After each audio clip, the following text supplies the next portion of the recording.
বসিয়ে দেন সব দিকে। এই যে কলিজার টুকরারা বসেন, একটু পর লাফালাফি করাবো, বসেন। আল্লাহর রহমতে সবাই ভালো আছে? আলহামদুলিল্লাহ। রাত্রি তো অনেক হয়ে গেছে, কথা শুনবেন? আগে চুক্তি করে নি, থাকবেন তো ইনশাআল্লাহ? খুব লম্বা সময় কথা বলবো না, 1 ঘন্টার মধ্যে শেষ করে দেবো ইনশাআল্লাহ। জি, আলহামদুলিল্লাহ আলহামদুলিল্লাহ নাহমাদুহু ওয়া নাস্তাইনুহু ওয়া নাস্তাগফিরুহু ওয়া নু'মিনু বিহি ওয়া নাতাওয়াক্কালু আলাইহি ওয়া নাউযু বিল্লাহি মিন শুরুরি আনফুসিনা ওয়া মিন সাইয়্যাতি আ'মালিনা। من يهده الله فلا مضل له ومن يضلله فلا هادي له ونشهد أن لا إله إلا الله وحده لا شريك له ونشهد أن سيدنا وسندنا وحبيبنا وطبيب قلوبنا ومولانا محمدا عبده ورسوله الذي أرسله بالحق بشيرا ونذيرا وداعيا إلى الله بإذنه وسراجا منيرا. فقد قال الله تعالى في كلامه المجيد والفرقانه الحميد: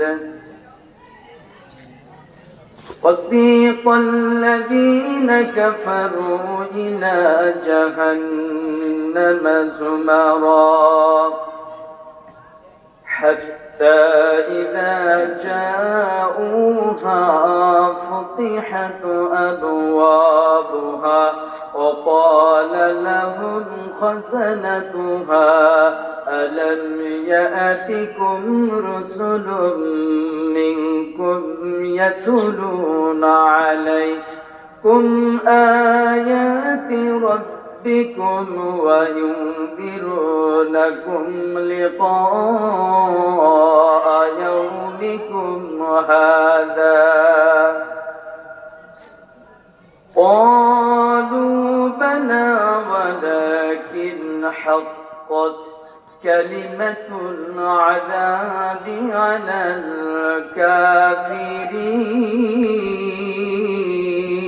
الكافرين. قيل ادخلوا أبواب جهنم خالدين فيها فبئس مثوى المتكبرين. وسيق الذين اتقوا ربهم إلى الجنة زمرا حتى إذا جاءوها وفتحت أبوابها وقال لهم خزنتها سلام عليكم طبتم فادخلوها خالدين.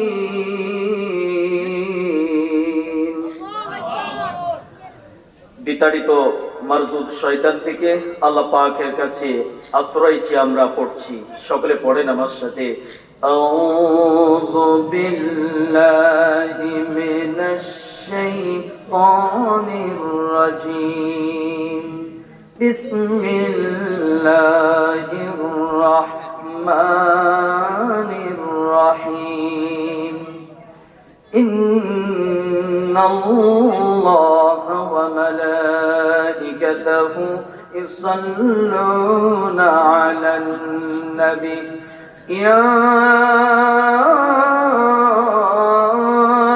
أيها الذين آمنوا صلوا عليه وسلموا تسليما اللهم صل على محمد وعلى آل محمد كما صليت على إبراهيم وعلى آل إبراهيم إنك حميد مجيد اللهم بارك على محمد وعلى آل محمد كما باركت على إبراهيم وعلى آل إبراهيم إنك حميد مجيد صلى الله عليه وسلم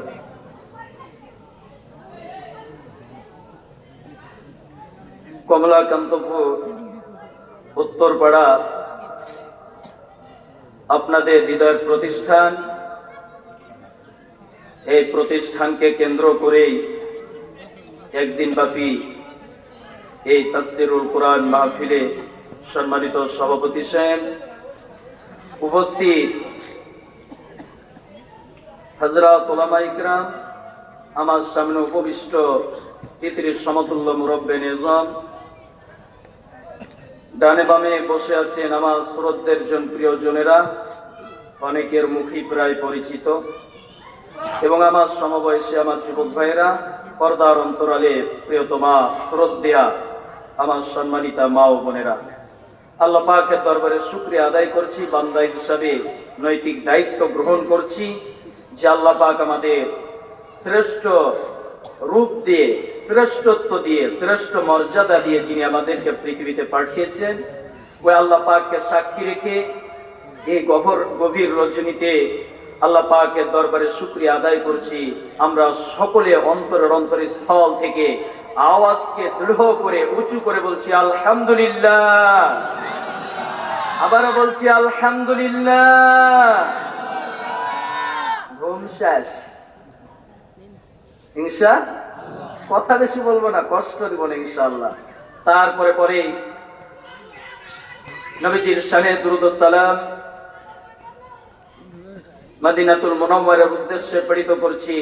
মহব্বতের অঙ্গন থেকে আমাদের দরদী নবীর শানে দুরূদ ও সালাম প্রেরিত করছি। আমরা বলছি সাল্লাল্লাহু আলাইহি ওয়াসাল্লাম।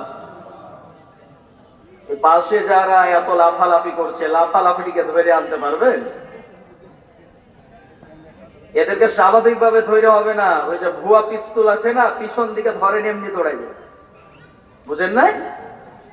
ধরে নিয়ে আসেন যেটি আছে।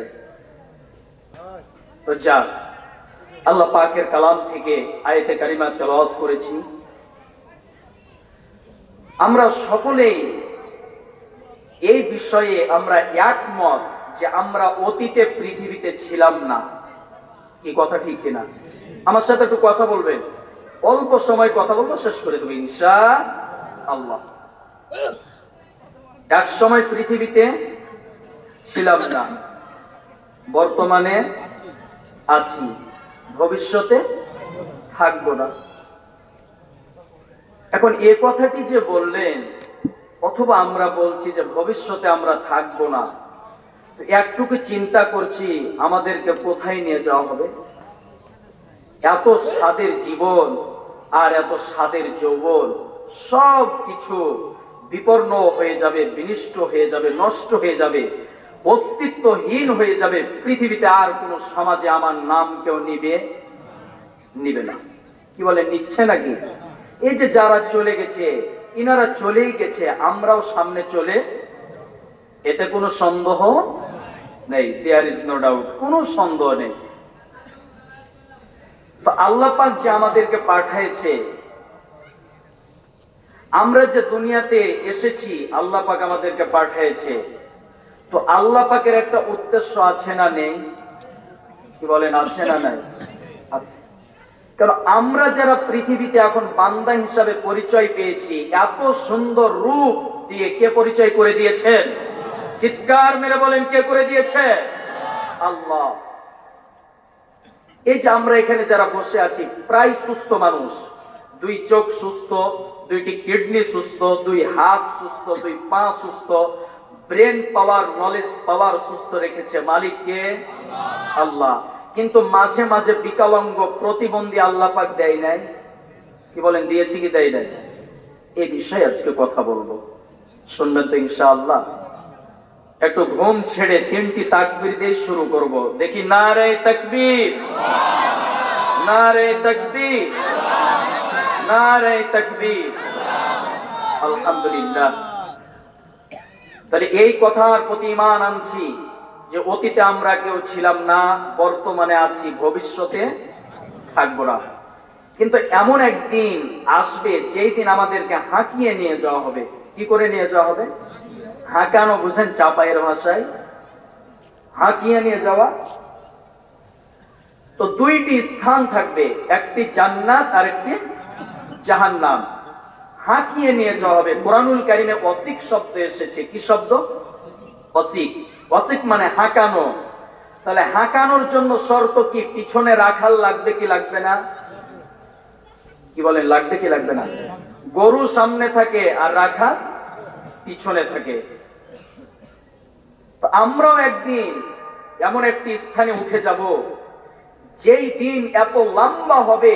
আজকে একটা দিন আর একটা রাত, একটা দিন কতটা কষ্ট। চৈত্র মাসে যদি রোজা হয় ঠেলা বুঝে আসে। কথা বুঝেন না? খালি দোয়া করে, আল্লাহ আর কতদিন থাকবে গো। ইফতার খাওয়ার জন্য বান্দা অস্থির হয়ে যায়, পানি দেখে কিন্তু খেতে পারে না। এটাই মুসলিমের ঈমান। আল্লাহু আকবার। তাহলে কিয়ামতের একটা যে দিবস আছে, এটা আমরা বিশ্বাস করি। সবাইকে সেখানে উপস্থিত হতে হবে, হিসাব দিতে হবে। ক্লাসের মতোই কথা বলতে চাই। আমরা পরিশেষে পৃথিবীর শুরু লগ্ন থেকে শেষ পর্যন্ত যারাই পৃথিবীতে আসবে এবং যারা আমরা এসেছি, আমরা সবাই একদিন এক ময়দানে উপস্থিত হব, এতে কোনো সন্দেহ। আল্লাহ পাক বলছেন, কুলিল্লাযী ফাতারাকুম আউওয়ালা মাররা। আল্লাহর নবী মক্কার জমিনে যখন জীবিত ছিলেন, কাফেরেরা প্রশ্ন করেছিলেন, নবীজি আমরা এখন পৃথিবীতে আছি, কিন্তু মরে যাব, যখন আমরা হারিয়ে যাব, আমাদের হাড্ডি গুড্ডি যখন মাটির সাথে মিশে যাবে, তখন আবার আমাদেরকে কে পুনরায় জীবিত করবে? প্রশ্ন জাগে কি জাগে না? আল্লাহর নবীর কাছে কাফেরেরা প্রশ্ন করল। আল্লাহ পাক নবীজিকে বললেন, নবীজি জবাব দিয়ে দেন। ওই কঠিন কবরের স্তর আছে, আখিরাতের স্তর আছে। মানুষের জীবনে এমন কিছু সময় কঠিন একটা অবস্থা আসবে যেটা বান্দা এখনো আপনার আমরা চিন্তা করতে পারি নাই। আজকে রোজা অবস্থায় যদি দিনটা অনেক লম্বা হয়ে যায়, আমরা পেরেশান হয়ে যাই কি যাই না? অস্থির হয়ে যায়। কিন্তু আল্লাহ পাক সতর্ক করে বলছে, ও দুনিয়ার মানুষ, তোমাদের কোনো অস্তিত্ব ছিল না, কোনো নাম নিশানা ছিল না, সমাজে কেউ জানতো না, কেউ চিনতো না, কেউ সম্মান জানাতো না, পৃথিবীর কোনো মানুষ আমাদেরকে চিনতো না। এখন আল্লাহ পাঠাইছে এই জন্য চিনে। কিন্তু যখন আমাদেরকে আল্লাহ পাক পাঠায় নাই, তখন কি কেউ আমাদের চিনতো না? কি বলেন? কেউ চিনতো না। এই জন্য আল্লাহ পাক নবীজিকে বলছেন, ও নবী, কাফেরেরা আপনার কাছে প্রশ্ন করছে। কি প্রশ্ন? যে আমরা যখন মরে যাব আর মাটির সাথে মিশে আমাদের হাড্ডি গুলো যখন মিসমার হয়ে যাবে, চিহ্নহীন হয়ে যাবে, কোনো ধরনের উৎস থাকবে না, সেখান থেকে কে আমাদের উঠাবে? প্রশ্ন ঠিক আছে না নাই বলেন? আছে তো। কবরে মিশে গেলাম, আবার কে উঠাবে? আল্লাহ পাক নবীজিকে বলছেন, নবীজি কোরআনে কারীমের জবাব দিয়ে দেন। ওরা যে বলছে কে আবার তাদেরকে পুনরাবৃত্তি, আবার তাদেরকে কে জীবিত করবে, তো আপনি তাদেরকে প্রশ্ন করেন এবং আগের জবাবটি প্রদান করে দেন, কে তাদেরকে জীবিত করবে কবরে? আমাদের করবে কি করবে না?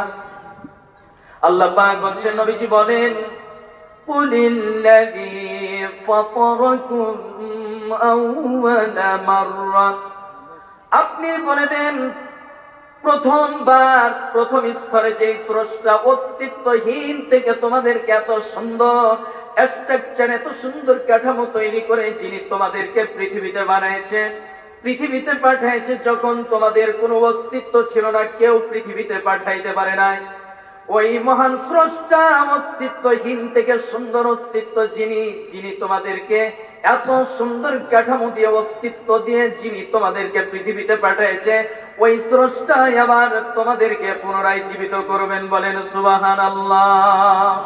আল্লাহ পাক নবীজিকে বলছেন দ্বিতীয় স্তরে তাদেরকে আপনি প্রশ্ন ছুড়ে দেন, আওয়ালা ইয়াযকুরুল ইনসানু আন্না خلقناه من قبل ولم يك شيئا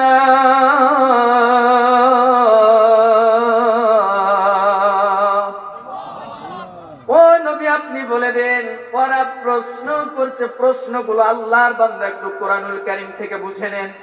ওরা প্রশ্ন করলো যে কে আমাদেরকে আবার জীবিত করবে। আল্লাহ পাক বলছে আপনি তাদেরকে প্রশ্ন করেন হাবিব, আওয়ালা ইয়াযকুরুল ইনসান আন্না খলাকনাহু মিন ক্বাবলু ওয়া লাম ইয়াকু শাইয়া। ও দুনিয়ার মানুষেরা, ও কাফেরের জনগোষ্ঠীরা, যখন তোমাদেরকে পৃথিবীতে আল্লাহ পাঠাই নাই, আওয়ালা ইয়াযকুরুল ইনসান আন্না খলাকনাহু মিন ক্বাবলু ওয়া লাম ইয়াকু শাইয়া, যখন সমাজে তোমাদের কোনো অস্তিত্ব ছিল না, যখন আল্লাহ তোমাদেরকে পাঠাইতো না, তো ওই সময় তো তোমাদেরকে কেউ চিনতো না। যেই চিনতো না, অস্তিত্বহীন থেকে যিনি তোমাদেরকে অস্তিত্ব দিয়েছে, যিনি কোনো ধরনের নমুনা ছাড়া এত সুন্দর করে বানাইছে, ওই স্রষ্টা কি তোমাদেরকে আবার কবরে জীবিত করতে পারবে না? কি যুক্তি ঠিক আছে না? আল্লাহ পাক প্রশ্ন দিয়ে দিলেন, কাফেররা হতাশ।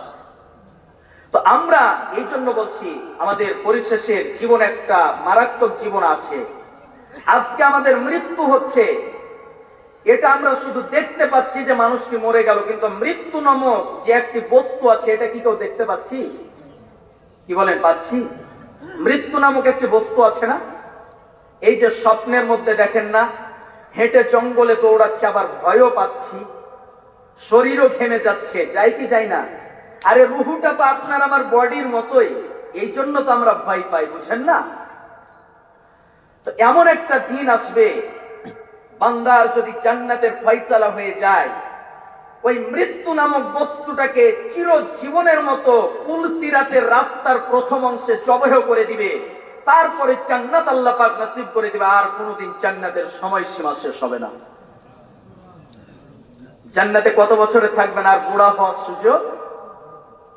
28 বছরের যুবক আর যুবতী হয়ে থেকে যাবেন। আল্লাহু আকবার। কত বছর?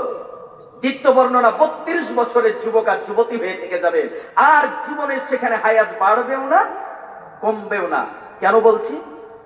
আজকে পৃথিবীতে সব থেকে দামি নিয়ামত হচ্ছে আল্লাহ পাকের পরে নবী করিম সাল্লাল্লাহু আলাইহি সাল্লামের পরে সব থেকে সৌন্দর্যের জিনিস হচ্ছে, যেই জিনিসকে আল্লাহর নবী বেশি ভালোবাসতেন। কোন জিনিস বলেন তো? মায়ের জাতি। কিসের জাতি? মহিলা। মহিলাদের রূপ সুন্দর না অসুন্দর? হাই হাই হাই, সবারই সুন্দর। আরে দুনিয়ার মহিলা কি দেখছেন? ওই জন্য তো বলছি পরিশেষে একটা দিন আছে, সেদিন যদি আল্লাহ পাক আপনাকে আমাকে মাফ করে দেয়, এত দামি নিয়ামত পাবো যে নিয়ামত আর কোনোদিন শেষ। এখন তো যৌবন পেয়েছি, 50 বছর হলে যৌবন শেষ হয়ে যাবে, কিন্তু জান্নাতে যৌবন দিবে আর কোনোদিন শেষ।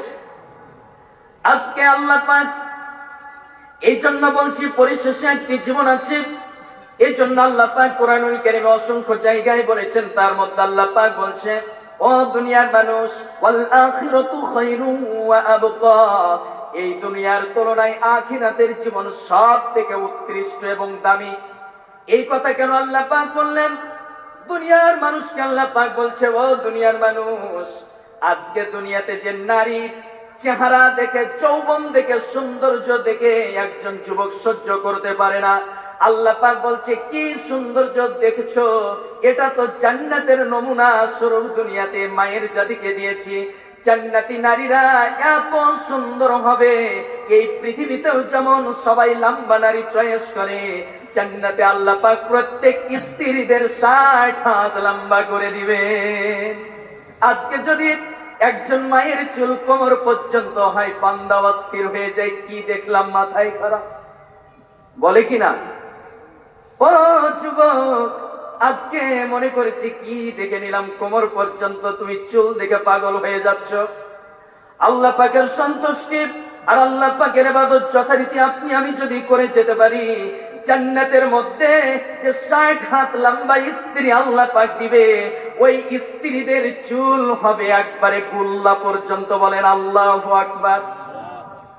কত বড় গুল্লা পর্যন্ত। আজকে কোমর পর্যন্ত দেখে সহ্য করতে পারে না, বলছে বিকার অবস্থা। এটা বুড়ারা বুঝবেন না টেস্ট, তবে বুঝবেন আপনারাও তো কাটিয়ে এসেছেন, রাগ করার কিছুই। আল্লাহর নবী মসজিদে নববীতে বসে আছে, একজন কালো মানুষ হেঁটে যাচ্ছে আর একজন বুড়ি। এদেরকে দেখে আল্লাহর নবী বলছে, কালো আর বুড়ারা জান্নাতে যাবে না, দুইজন তো কাইদে মরেই যাচ্ছে। আল্লাহর নবী তাদেরকে সান্ত্বনা দিয়ে বলছে, ও দুনিয়ার মানুষ, ও মহিলা, আজ তুমি দেখছো তোমার চেহারা কালো আর তুমি দেখছো তোমার যৌবন শুকায় বুড়া হয়েছো। আল্লাহ যেদিন জান্নাতে আমাদেরকে দিবে, পূর্ণিমা চাঁদের মতো রোশনি দিয়ে আল্লাহ পাক আপনাকে আমাকে জান্নাতে পৌঁছিয়ে দিবে। এই জন্য বলবো, দুনিয়ার জীবন হচ্ছে, নবীজি বলেছেন, ক্বালান নবী সাল্লাল্লাহু আলাইহি সাল্লাম, আদ-দুনিয়া মাজরাতুল আখিরাহ, এই দুনিয়া হচ্ছে আখিরাতের ক্ষেত স্বরূপ। এখানে যেই মানুষ যেই পরিমাণে কষ্ট করে আল্লাহ পাকের সন্তুষ্টি অর্জন করতে পারবে, আল্লাহ পাক এত বড় নিয়ামত দিয়ে দিবে, এত দামি নিয়ামত দিয়ে দিবে, বান্দা নিয়ামত দেখে অস্থির হয়ে যাবে। জান্নাতের মধ্যে সব থেকে দামি নিয়ামত হবে, বান্দাকে যদি আল্লাহ জান্নাত দেয়, 28 বছরের যুবক আর যুবতী হয়ে থাকবো, এর থেকে বড় দামি নিয়ামত আর কি আছে বলে? আছে নাকি? 28 বছরের যুবক আর যুবতী হয়ে থেকে যাবো, আর কি চান? সেখানে যত মজা করিয়েন, কিন্তু এই পৃথিবীতে একটু কষ্ট করতে হবে। কেন? দেখেন আল্লাহর বান্দা, আজ এই পৃথিবীতে একটু ভালো থাকার জন্য যেই পরিমাণে কষ্ট করছি, এত কষ্ট করার পরেও কিন্তু কষ্টকে কষ্ট মনে করি নাকি বলেন? যে নেশা করেছে আমি একটা ফ্ল্যাট বাড়ি তৈরি করব 4 রুমে, শত কষ্ট করছে, বাড়িটা যেদিন কমপ্লিট হচ্ছে সেদিন বলছে আমি ধন্য হয়ে গিয়েছি। কি হয়ে গিয়েছি? ধন্য হয়ে গিয়েছি। অথচ দুনিয়ার মাত্র 4 রুম বিশিষ্ট বাড়ি। কয় রুম? কয় রুম? এতই বান্দা খুশি হয়ে গেছে। তো জান্নাতে আল্লাহ পাক যে নিয়ামত দিবে, এই নিয়ামত কত বড় হবে এটা আমাদের জানা দরকার আছে না নাই? শুনবেন, সূরাতুল কফ 35 নম্বর আয়াত। জান্নাতের মধ্যে একটা মাঠ আছে, একটা ময়দান আছে, যেই ময়দানের নাম হচ্ছে মসজিদ। নাম কি? মসজিদ। ফেরেশতাদের মধ্যে সব থেকে শক্তিশালী ফেরেশতা হচ্ছে জিবরাইল আলাইহিস সালাম। কে? যার শরীরে শক্তি বেশি। এ শক্তি পরীক্ষা করতে চাই কি চাই না? আমাদের সমাজে কিছু হ্যান্ডা যুবক আছে না, লম্বা চড়াই 100 কেজি ওজন, দেখলে বলে মারবো থাপ্পড় বেটা, দিব চড়, বলে কি বলে না? তো জিবরাইল আমিন কাকে? এ কথা দিয়ে আমি মূল আলোচনায় চলে যাব। আপনারা বিরক্ত হচ্ছেন নাকি? জান্নাতের মধ্যে মসজিদ নামক একটি ময়দান রয়েছে, একটি মাঠ রয়েছে। জিবরাইল আমিনকে আল্লাহ পাক 600 জানাহ দিয়েছে, 600 পাখা দিয়েছে, ডানা দিয়েছে। জিবরাইলের একটা পাখা পৃথিবীর পূর্ব থেকে পশ্চিম পর্যন্ত। জিবরাইল আমিন যদি তার শক্তি জাস্টিফাই করতে চাই, দেখতে চাই জিবরাইলের কত শক্তি, পুরা পৃথিবীকে একটা পাখা দিয়ে উল্টায় আসমানে নিয়ে গিয়ে আবার উল্টা করে জমিনে দাফন করে দিবে, এত শক্তি আল্লাহ জিবরাইলকে দিয়েছে। এই জিবরাইল আমিন একদিন আল্লাহ পাককে বলছে, ও আল্লাহ, 600 ডানা দিয়েছো, কোনদিন তো এ ডানার শক্তি জাস্টিফাই করে দেখলাম না। কি পরিমাণে শক্তি আমার 600 ডানাই দিয়েছে, একটু দেখার দরকার আছে না নাই? এইগুলো বললে আল্লাহ পাকের বড়ত্ব প্রকাশ হয়, আল্লাহকে তাহলে বুঝে আসবে। জিবরাইলের অবস্থা শুনলে আল্লাহ পাকের অবস্থা বুঝে আসবে। জিবরাইল আল্লাহকে বলছে, আল্লাহ একটু আমার শক্তিটা পরীক্ষা করতে চাই। কেন? জিবরাইল আমিন শক্তিমান, ঠিক আছে না? বলছি আল্লাহ আমার শক্তিটা একটু পরীক্ষা করতে চাই। তো আল্লাহ পাক বললেন, জিবরাইল যাও জান্নাত এবং জাহান্নামটা একটু বিচারণ করে আসো, একটু দেখে আসো। জিবরাইল জান্নাত দেখলো, জাহান্নাম দেখলো। দেখার পরে আল্লাহ পাক বলছে, জিবরাইল কি পরিমাণের শক্তি তোমার? কথা বুঝেন না? আল্লাহ বলছে, জিবরাইল কি পরিমাণে তোমার শক্তি সেখানে গেল ঘুরতে? জিবরাইল বলছে, আল্লাহ যেই শক্তি নিয়ে জান্নাত আর জাহান্নাম বিচারণ করলাম, যে শক্তি নিয়ে ঢুকেছি, বুঝতে পারলাম না যে আমার একটু শক্তি কমেছে। বলেন আল্লাহু আকবার। এত বড় জান্নাত আর জাহান্নাম দেখার পরেও জিবরাইল বলছে, আল্লাহ আমার একটু শক্তি ক্ষয় হয় নাই। আল্লাহ বলছে, আল্লাহ পাককে জিবরাইল বলছে, আয় আল্লাহ এত বৃহত্তম স্থান ঘুরে আসলাম, কিন্তু আমার তো একটু শক্তি ক্ষয় হলো না। একটু আমার শক্তিটাকে পরিপূর্ণ পরীক্ষা করতে চাই, যেখানে পূর্ণাঙ্গ 600 ডানা আমি পিটাতে পারবো এমন একটা জায়গা আমাকে ঘোরার জন্য বলো না। আল্লাহ বললেন, জিবরাইল যাও, জান্নাতের মধ্যে একটি মসজিদ নামক ময়দান রেখেছি, ওই ময়দানে একটু যাও, একটু ময়দানটা বিচারণ করে আসো। আল্লাহকে বান্দা আজকে আল্লাহ পাককে চিনতে পারে না। আমি আপনি আজকে আল্লাহ পাককে জানতে পারি না, বুঝতে পারি না, চিনতে পারি না। জিবরাইল আমিন যখন বলল, আল্লাহ একটু আমার 600 ডানাতে কি পরিমাণ শক্তি দিয়েছ, এটি একটি আমি পরীক্ষা করতে চাই, একটু দেখতে চাই। এমন একটি জায়গার কথা বলো যেখানে 600 ডানার শক্তি খাটাতে পারবো। আল্লাহ বললেন, জিবরাইল রে, মসজিদ নামক একটি ময়দান আছে, সেই ময়দানে যাও, একটু দেখে আসো, বিচারণ করে আসো, ঘুরে আসো। জিবরাইল চলে গেল মসজিদ নামক ময়দানে। সেখানে যাওয়ার পরে এক এক করে, দুই দুই করে, তিন তিন করে, চার চার করে 100 ডানা পিটাইল। পূর্বের কথা মনে রাখতে হবে, জান্নাত আর জাহান্নাম ঘুরেছে, একটু মাত্র শক্তি যে কমেছে এটা বুঝতে। মসজিদ নামক ময়দান যখন জিবরাইল আমিন ঘুরতে গেল, এক এক করে 100 ডানা পিটাইল, 200 ডানা, 300 ডানা, 400 ডানা, 500 ডানা পিটাইল। পরিশেষে 600 ডানা পিটিয়ে সমাপ্ত করে দিয়ে জিবরাইল আর দেরি করলো না, সাথে সাথে আল্লাহর সামনে সেজদায় অবনত হয়ে গেল। আর আল্লাহ পাকের সামনে এমন ভাবে সেজদায় অবনত হলো, মাথাকে জিবরাইল আমিন এমন ভাবে নত করে দিল। আল্লাহ পাককে বলছেন, রব আমি 600 ডানা পিটাইছি, পূর্বে আমি জান্নাত জাহান্নাম সফর করেছি, একটু মাত্র আমার শক্তি ক্ষয় হয় নাই, আমি জিবরাইল নিজে বুঝতে পারি নাই। কিন্তু মসজিদ নামক ময়দানে পাঠাইছো, এক এক করে ধারাবাহিক 600 ডানা আমি পিটালাম। পিটাইতে পিটাইতে আমি ক্লান্ত হয়ে গেছি। মসজিদ নামক ময়দান আমি সমাপ্ত করতে পারি নাই। ওই সেজদার নত অবস্থায় জিবরাইল আমিন বলছে, আল্লাহ এমন অবস্থায় আমার মনে একটু জানতে শখ হচ্ছে, আমার ইচ্ছা হচ্ছে, আমার আকাঙ্ক্ষা হচ্ছে, সেই মসজিদ নামক ময়দানে তুমি আমাকে ঘোরার জন্য পাঠিয়েছিলা, আমি জিবরাইল মসজিদ নামক ময়দান কতটুক ঘুরতে পেরেছি, কতটুক বিচারণ করতে পেরেছি, একটু আমি জানতে চাই।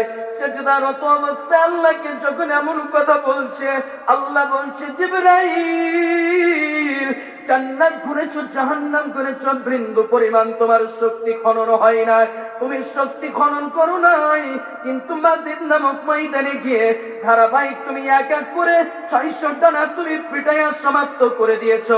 এরপরে যখন নিজের টায়ার্ড ক্লান্ত হয়ে গিয়েছো, আমি রবের সামনে তুমি সেজদায় পড়ে গিয়েছো। আমি কেমন রব, এমন অবস্থায় তুমি জানতে চেয়েছো যে আল্লাহ কি পরিমাণে আমি ময়দান ঘুরলাম, কতটুক মসজিদ নামক ময়দান আমি ঘুরতে পেরেছি, একটু দয়া করে আপনি আমাকে বলে দেন।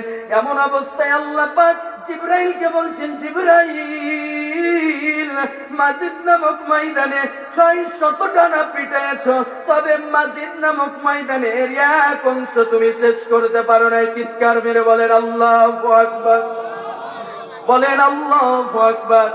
আপনার আমার এমন প্রস্তাব জিবরাইল আমিন নিচে হতভম্ব হয়ে গেল আল্লাহ পাকের কথা শুনে, সিজদারত অবস্থায় পড়ে থাকলো আর বলল, আল্লাহ জান্নাতের বৃহত্তম নিয়ামত দেখলাম, তোমার জাহান্নামের কঠিন অবস্থা দেখলাম, একটু শক্তি আমি খরচ করি নাই, আমি বুঝতে পারি নাই, কিন্তু মাজিদ নামক ময়দানে 600 ডানা পিটানোর পরেও আমি ক্লান্ত হয়ে গেলাম, এরপরেও তুমি বলছো মাজিদ নামক ময়দানের একটা অংশ জিবরাইল তুমি ঘুরে শেষ করতে পারো নাই। বলেন না আল্লাহু আকবার।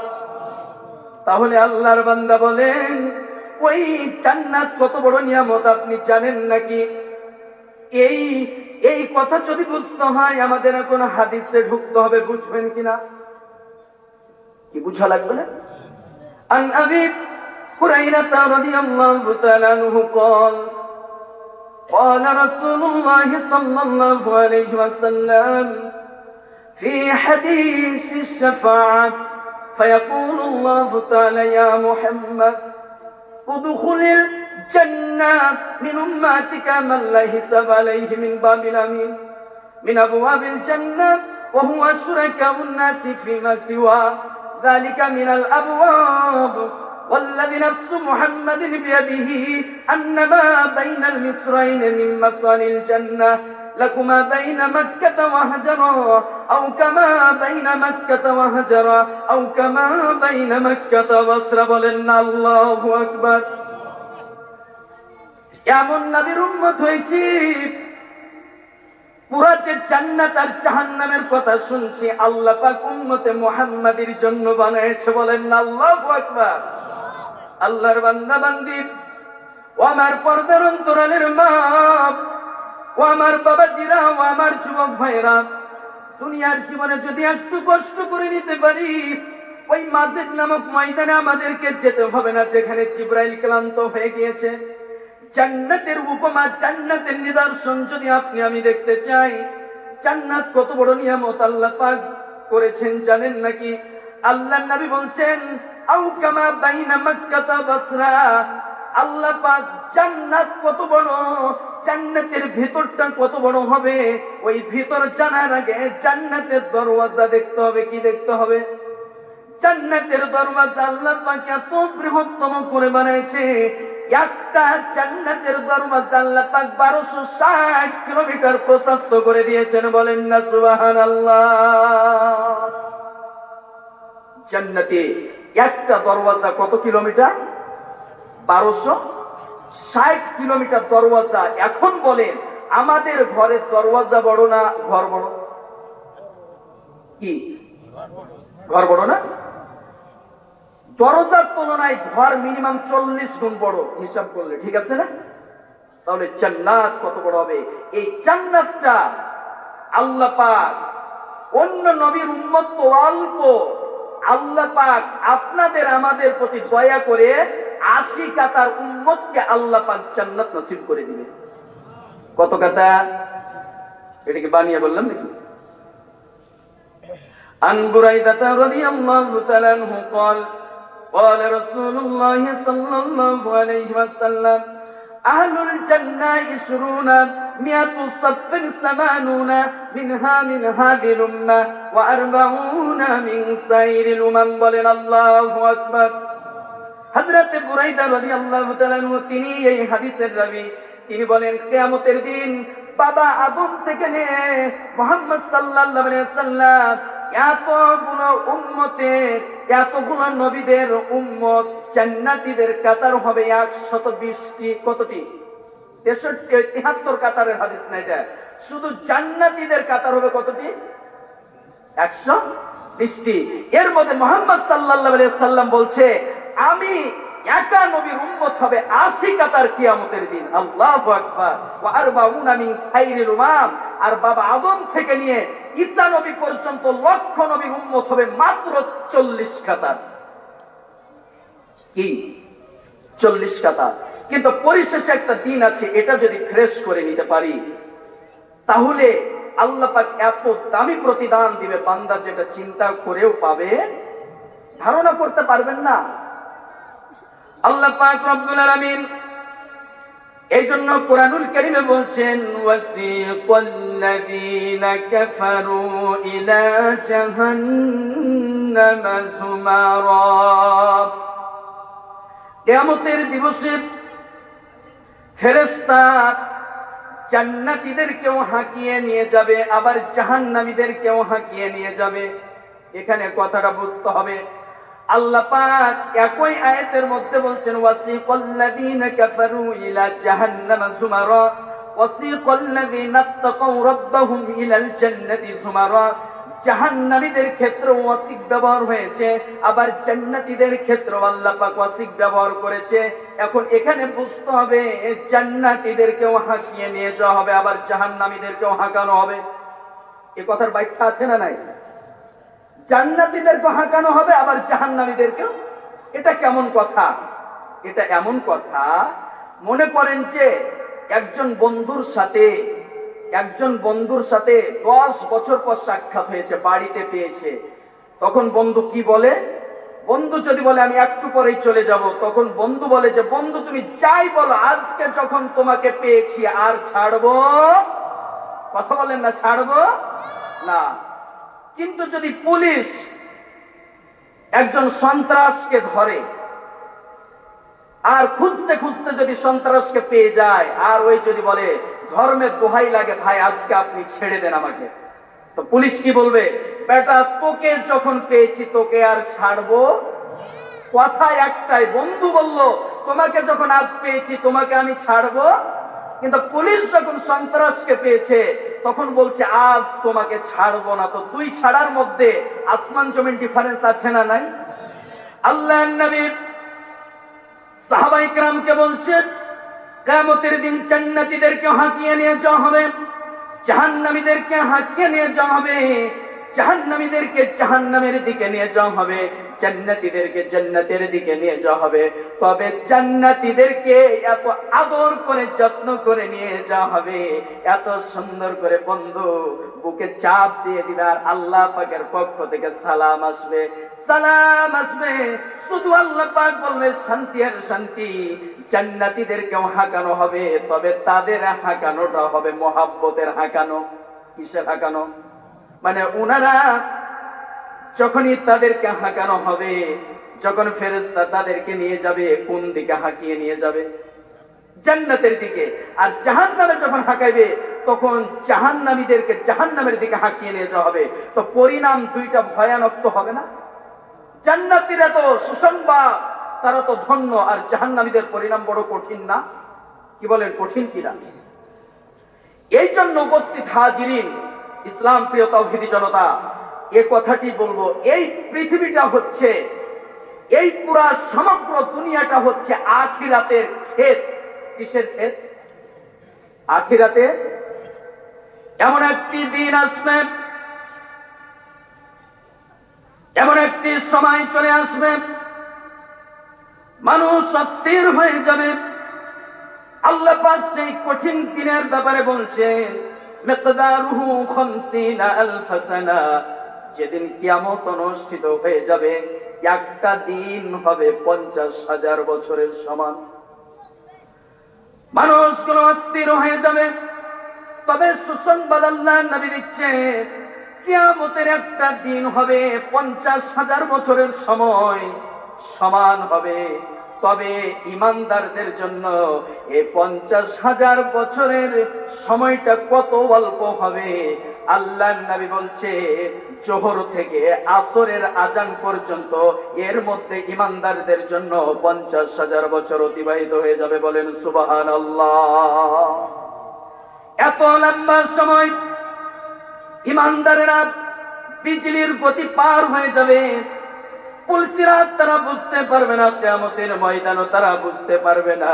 কিন্তু যারা অপরাধী হবে, যারা দুনিয়াতে আল্লাহ পাকের আনুগত্য করবে না, আল্লাহ পাকের দাসত্ব করবে না, আল্লাহ পাকের কৃতজ্ঞতা স্বীকার করবে না, আল্লাহ পাক এদের জন্য কিয়ামতের ময়দানটা এত ভয়ানক করে দিবে যে কিয়ামতের ময়দান 50,000 বছরের সমন্বয় করে দিবে। আর এই 50,000 বছর তাদেরকে দাঁড়িয়ে থাকতে হবে। কিয়ামতের এত কঠিন কম্পন হবে, জমিনটা থরথর থরথর করে কাঁপতে থাকবে, মানুষগুলো অস্থির হয়ে যাবে। আল্লাহ পাক কিয়ামতের কঠিন অবস্থার ব্যাপারে কোরআনুল কারীমে বলছেন, ইয়া আইয়ুহান নাসুত্তাকু রাব্বাকুম ইন্না সালসালাতাস সাআতি শাইউন আযীম।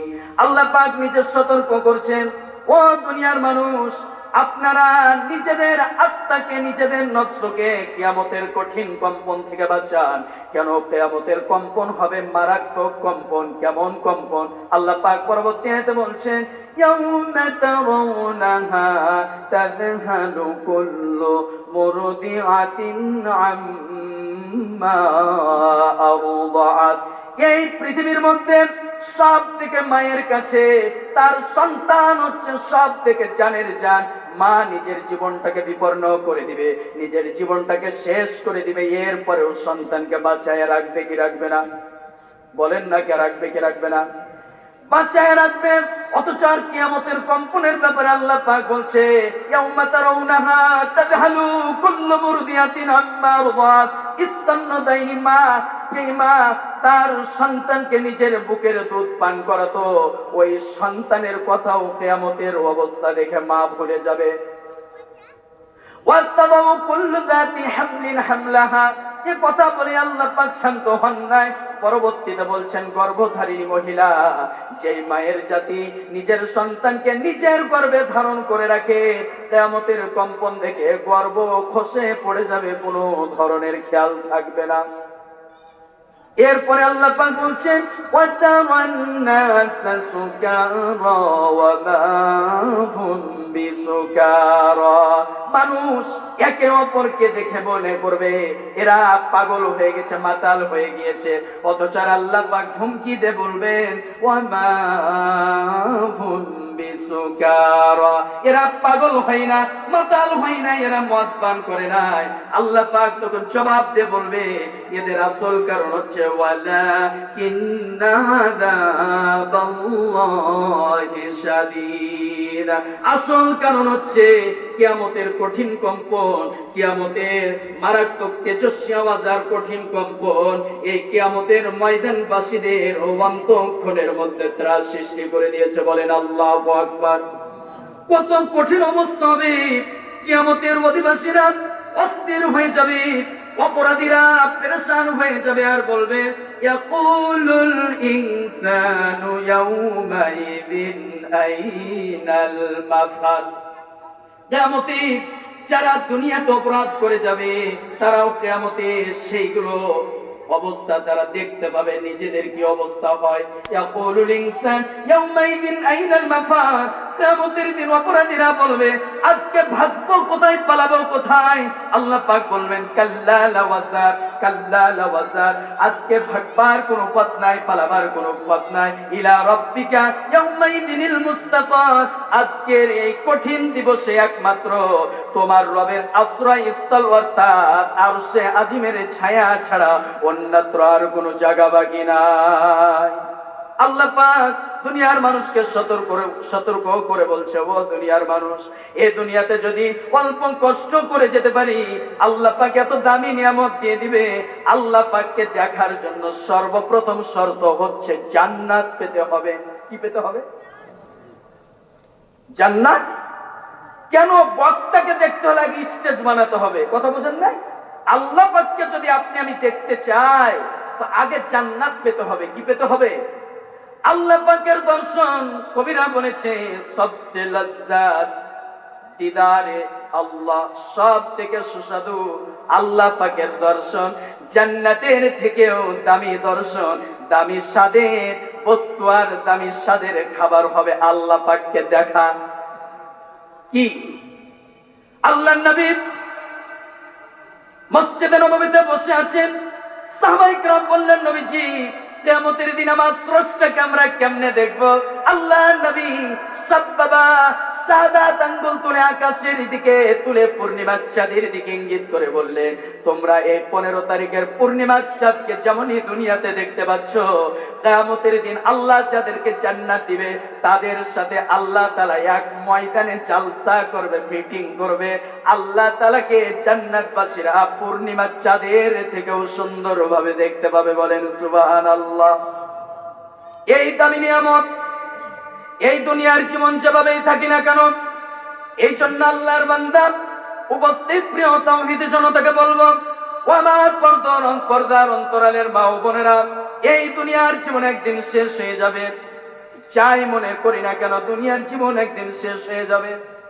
পানি বরফের মতো জীবনটা গলে একদিন শেষ হয়ে যাবে। সবাই সবাইকে ভুলে যাবে, কেউ কারো খেয়াল রাখবে না।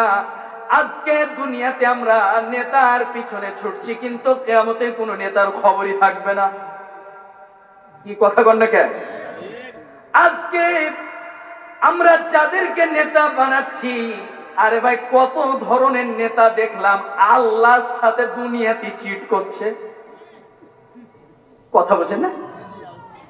কিয়ামতের দিন এক শ্রেণীর মানুষ কিয়ামতের ময়দানেও মালিক ফেরেশতাকে বলবে, জাহান্নামের আযাব কত কঠিন হবে। এই জন্য জাহান্নামের আযাবের কথা শুনে পাথরও কাঁদে। বলেন আল্লাহু আকবার। কি কাঁদে? এই পৃথিবীতে এক শ্রেণীর নেতা আছে যারা দুনিয়াতে আল্লাহকে মানে না, শুধু মুখ দিয়ে কথা বলে, পুরা অভিনয়, চিট। সত্যকারের নেতা যদি আপনি দেখতে চান আর সুন্দর চরিত্র দেখতে চান, সব থেকে ফার্স্ট ক্লাস কোয়ালিটির নেতা হচ্ছে মুহাম্মদুর রাসূলুল্লাহ সাল্লাল্লাহু আলাইহি সাল্লাম। আল্লাহর নবী বলছেন, আল্লাহ পাক আমাকে শ্রেষ্ঠ মানুষ করেছে, আর এই শ্রেষ্ঠ মানুষের যারাই চরিত্র গঠন করেছে, শ্রেষ্ঠ মানুষের চরিত্র যারাই অন্তরে স্থাপন করেছে, বডির সাথে ফিটিং করেছে, আল্লাহ তাআলা এদের জন্য জাহান্নামের আগুনকে হারাম করে দিয়েছে। আল্লাহ নবী বলছেন, ক্বালা লান তামাসসানান নারু রাআনি আও রাআ মান রাআ। আল্লাহ নবী নিজে বলছে, আল্লাহ আমাকে এত শ্রেষ্ঠ চরিত্র দিয়ে পৃথিবীতে পাঠিয়েছে, আমার চরিত্র দেখে যারা নিজেকে গঠন করেছে, আমার চরিত্র দেখে যারা বডির মধ্যে চরিত্র ফিটিং করেছে, এই সাহাবীদের জন্য, আমি নবীর সহপাঠীদের জন্য, আমার যারা সাহাবী হয়েছে এদের জন্য আল্লাহ পাক জাহান্নামের আগুনকে চিরতরে হারাম করে দিয়েছে।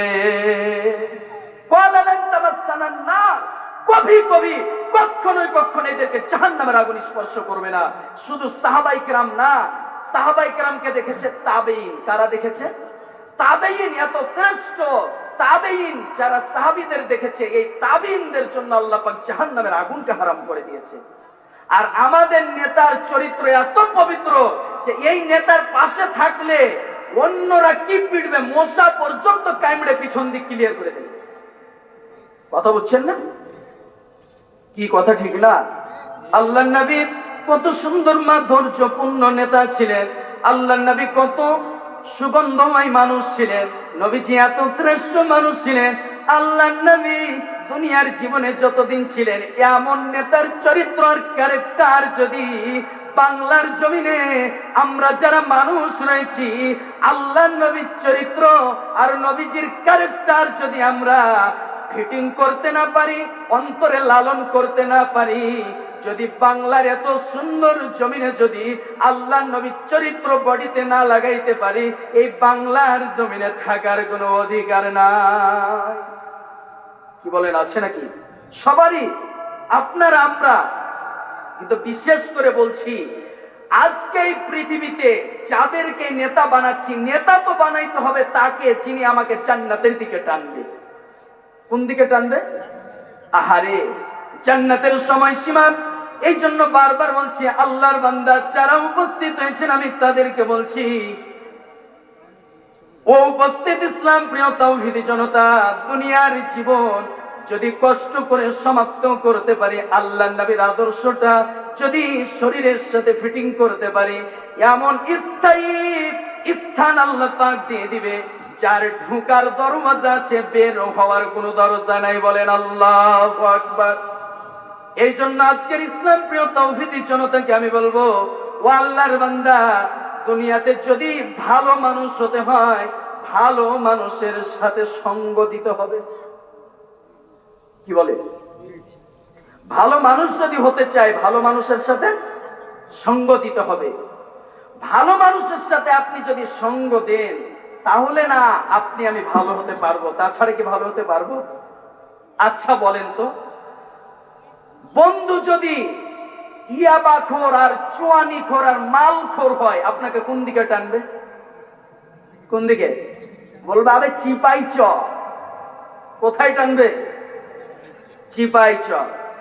আর বন্ধু যদি মেয়ে পাগল হয়, তো বলবে আরে মেয়ে দেখতে চল। স্কুলের গেট, কলেজের গেট, ইউনিভার্সিটির গেট, মানে অন্বেষা হচ্ছে শুধু খালাম্মা দেখা। আর যদি, এটা হাসির জন্য বলছি না আল্লাহর বান্দা, আর যদি ভালো মানুষের সাথে সঙ্গ দেন, এক নাম্বারেই বলবে আসসালামু আলাইকুম ওয়া রাহমাতুল্লাহ, ভাইজান কেমন আছেন? কথা ঠিক কিনা?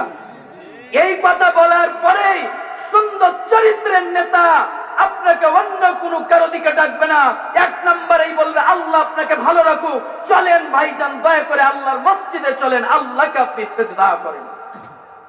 আর নেতা যদি নোংরা ক্যারেক্টারের হয়, তাহলে শুধু ক্ষমতাকে টিকানোর জন্য বলবে আরে পেটিয়ে সমান করে দে, গাঞ্জা আর মাই আর মদ যা লাগে আমি সব দিব।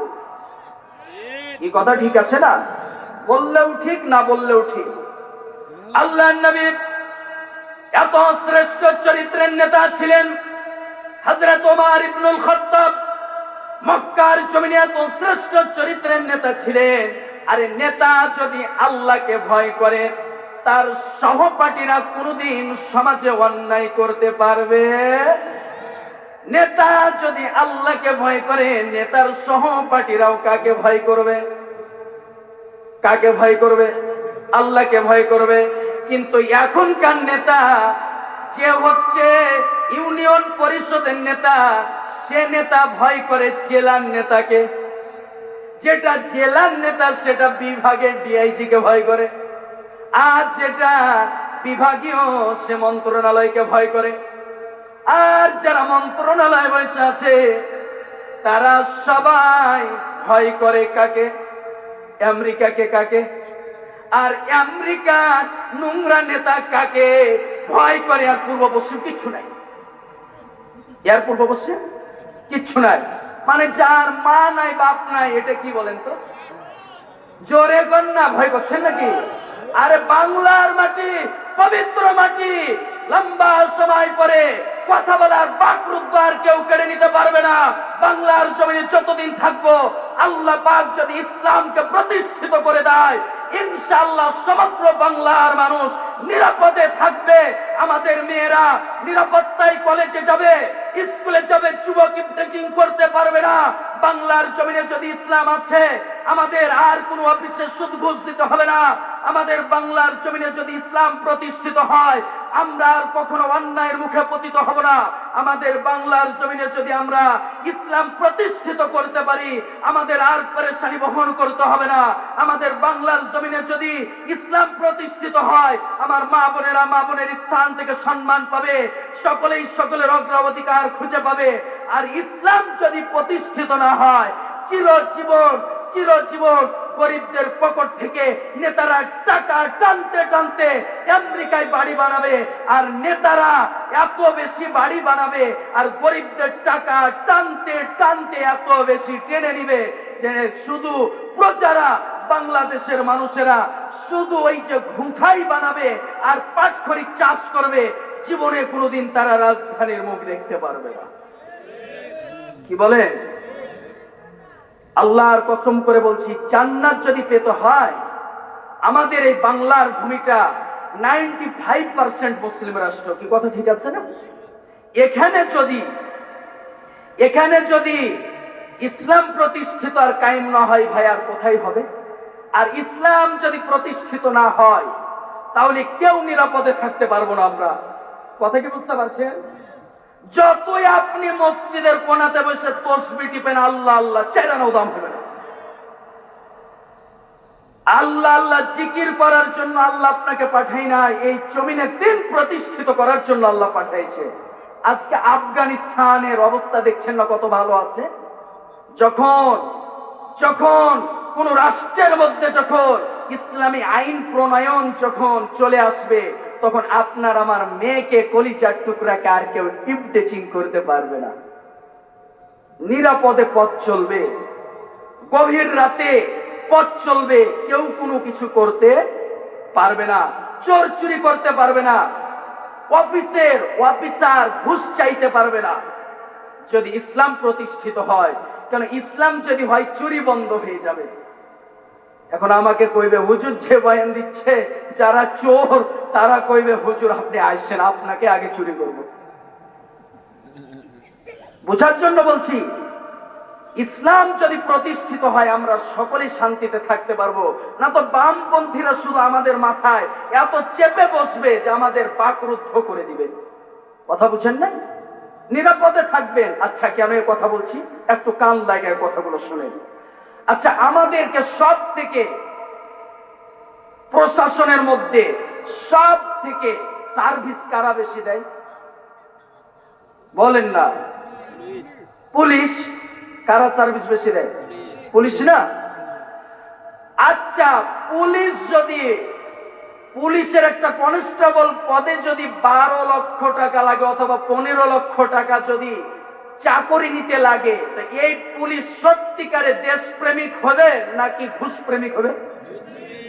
কথা বুঝেন না? অফিসার ওকে 15 লাখ টাকা নিল, বেটা ওই চাকরিটা না নিয়ে যদি 15 লাখ টাকা ব্যবসা করতে এর থেকে ভালো থাকতো।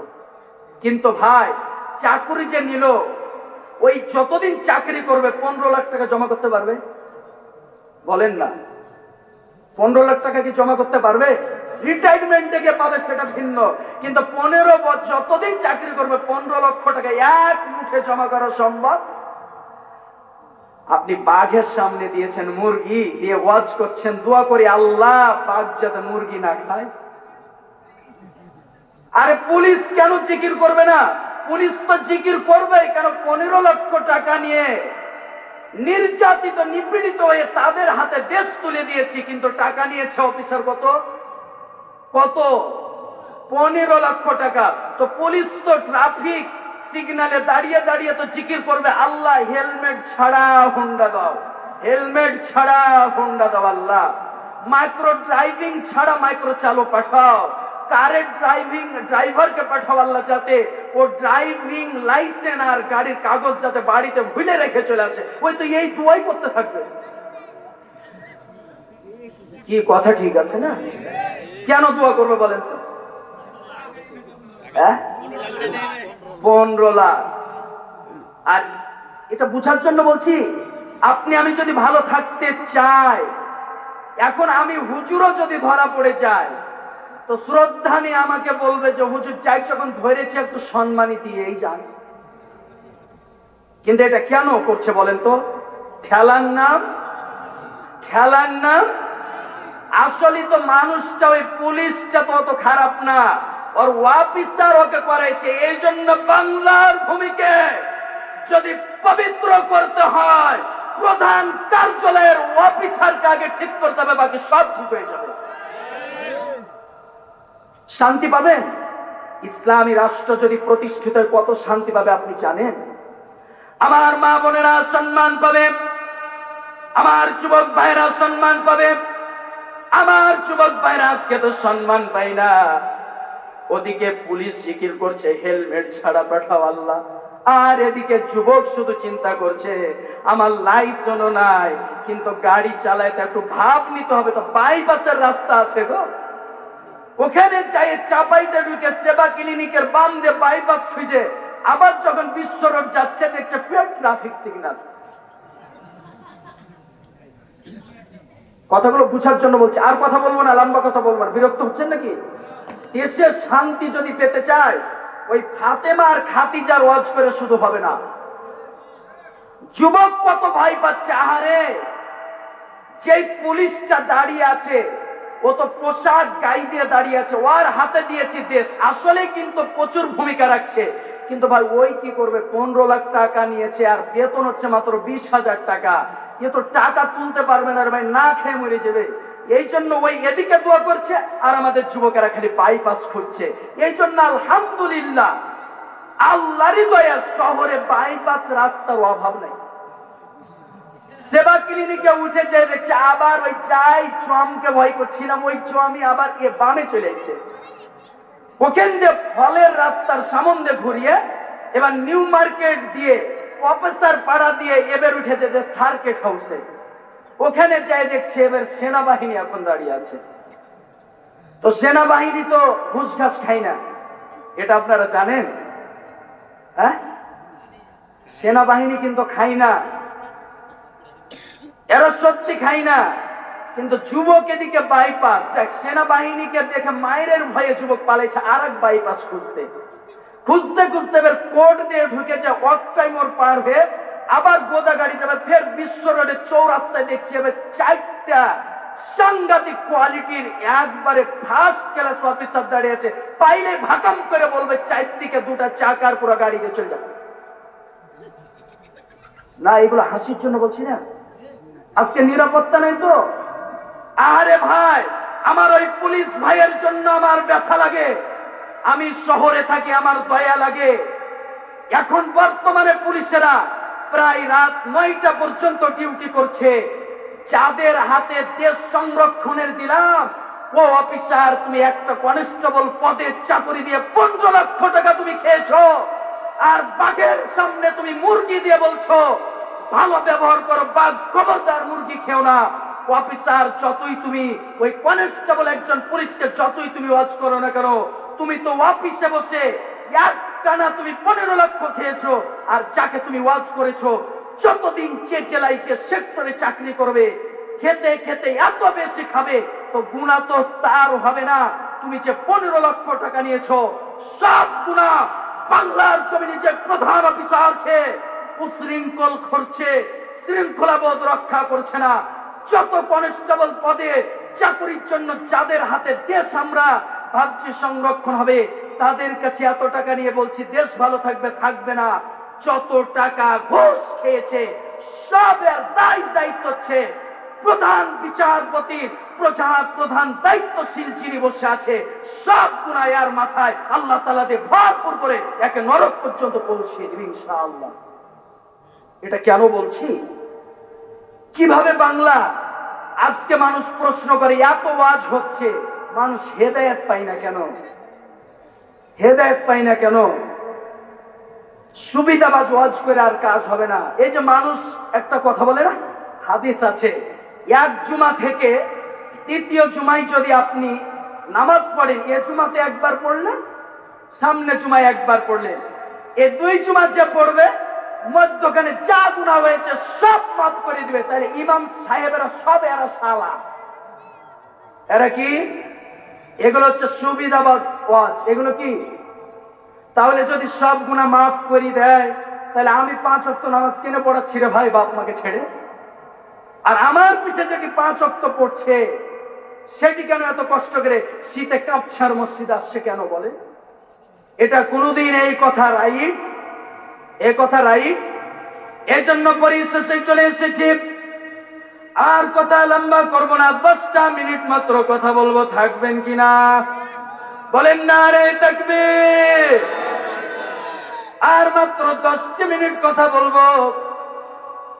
আমি অত্যন্ত শ্রদ্ধা নিয়ে বলবো, আরে জনসাধারণ আমরা যা আছি অনেক আছি, কেন মক্কা জমিনে যখন হযরতে ওমর ইবনুল খাত্তাব ইসলামের প্রথম মিছিল নিয়ে বের হয়েছিলেন, মাত্র সংখ্যা ছিল 48টা। কয়টা?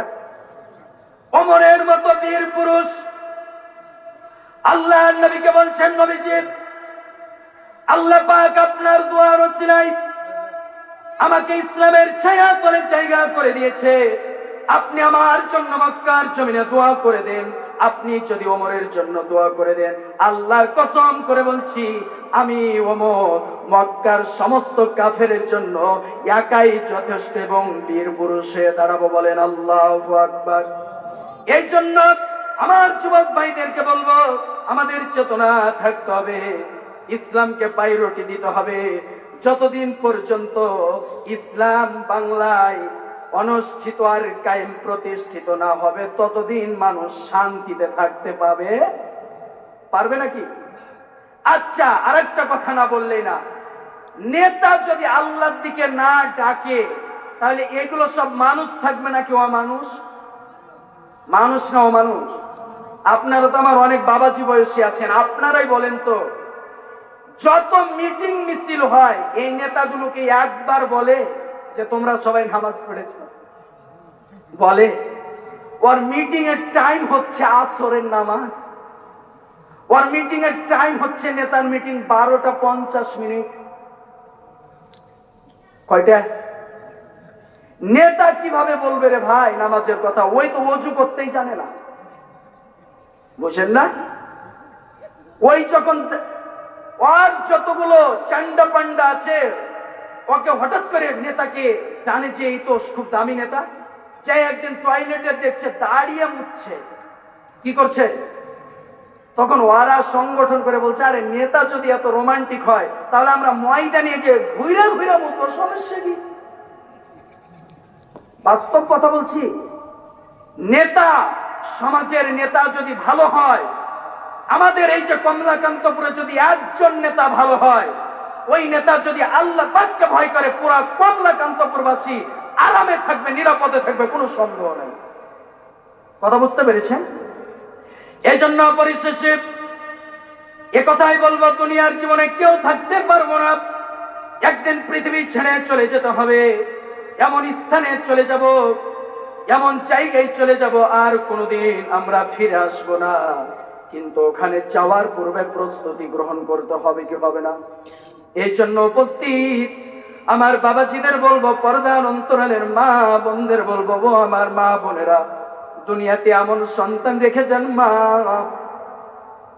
যেই সন্তান আপনার মৃত্যুর পরে আপনার জন্য দোয়া করবে, মা আপনার জানাজা দিবে।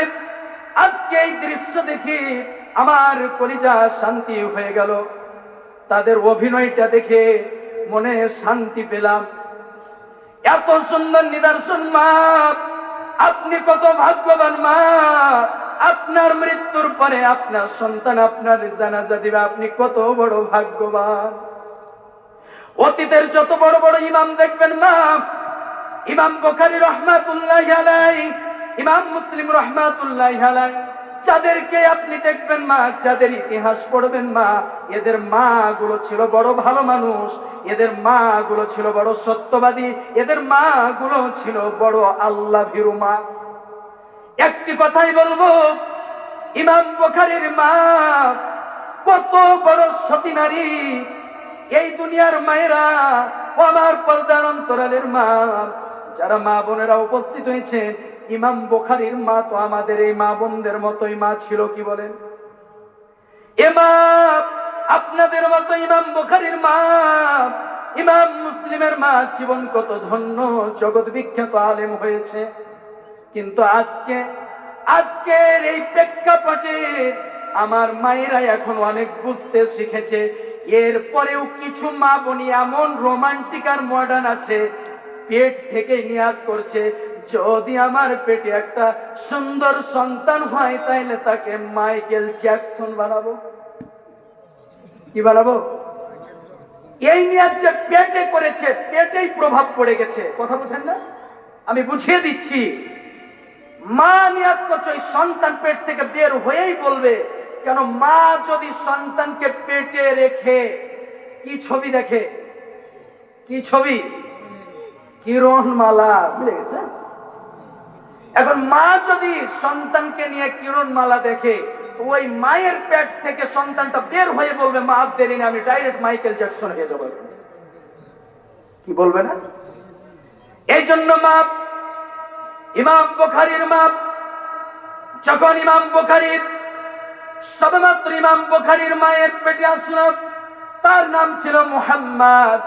ইমাম বুখারীর মা ওই সময় সন্তানকে পেটে রেখে নিয়াত করেছিল, আল্লাহ তুমি যদি আমাকে একটা সুসন্তান দাও, আমি ওয়াদাবদ্ধ হচ্ছি, তোমার পবিত্র চরণে আমি ওয়াদা করছি, আল্লাহ তুমি যদি আমাকে একটা পুত্র সন্তান দাও, আমার মনের বড় আশা তোমার রাস্তায় দিব, আর জামানার সব থেকে বড় আলেম বানাবো। বলেন আল্লাহু আকবার।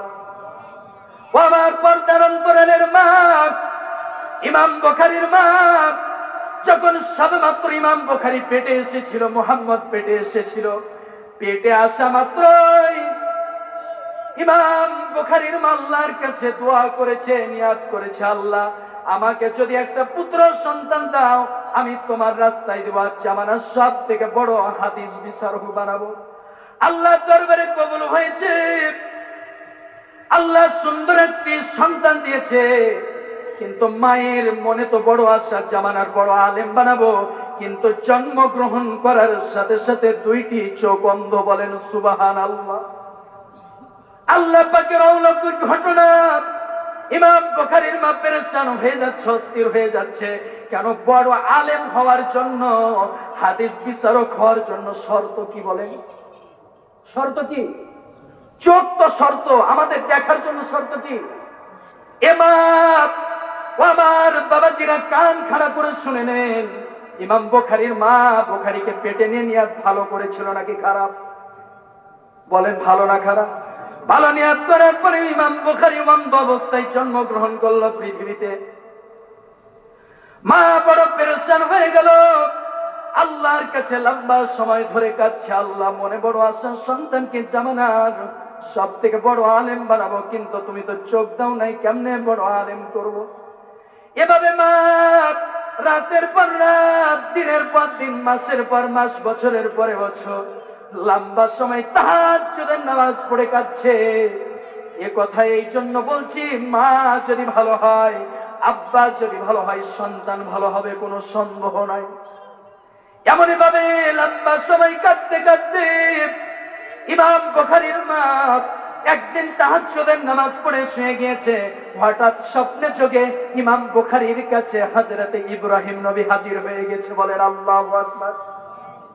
ইমাম বুখারীর মাকে এসে বলছি, ও মুহাম্মদের মা, ইমাম বুখারীর মা, লম্বা সময় ধরে কাঁদছো, কেন কাঁদছো? আসলে কেন কাঁদছে এটা আল্লাহ জানে কি জানে না? ইব্রাহিম নবী জানে কি জানে না? কেন ইব্রাহিম নবীকে পাঠাইছে কে? ইব্রাহিম নবী বলছে, মুহাম্মদের মা বুখারীর মা, কেন তুমি কাঁদছো? একই কথা, আগের কথাটাই বললো। আপনি কে? বললো, আমি আল্লাহ পাকের প্রেরিত রাসূল ইব্রাহিম নবী। তো তুমি কেন কাঁদছো বলো না? হযরতে ইমাম বুখারীর মা বলল, ও আল্লাহর নবী, মনে বড় আশা ছিল, আমার মুহাম্মদ যখন আমার পেটে ছিল, নিয়াত করেছিলাম, আল্লাহ যদি আমাকে পুত্র সন্তান দেয়, জামানার সব থেকে বড় আলেম বানাবো, কিন্তু আমার সন্তান তো অন্ধ। ইমাম বুখারীর গায়ে ইমাম বুখারীর মা একটা চাদর দিয়ে রাখতেন। ইব্রাহিম নবী বললেন, চাদরটা দাও। ইমাম বুখারীর মা ইব্রাহিম নবীর হাতে চাদরটা দিলেন।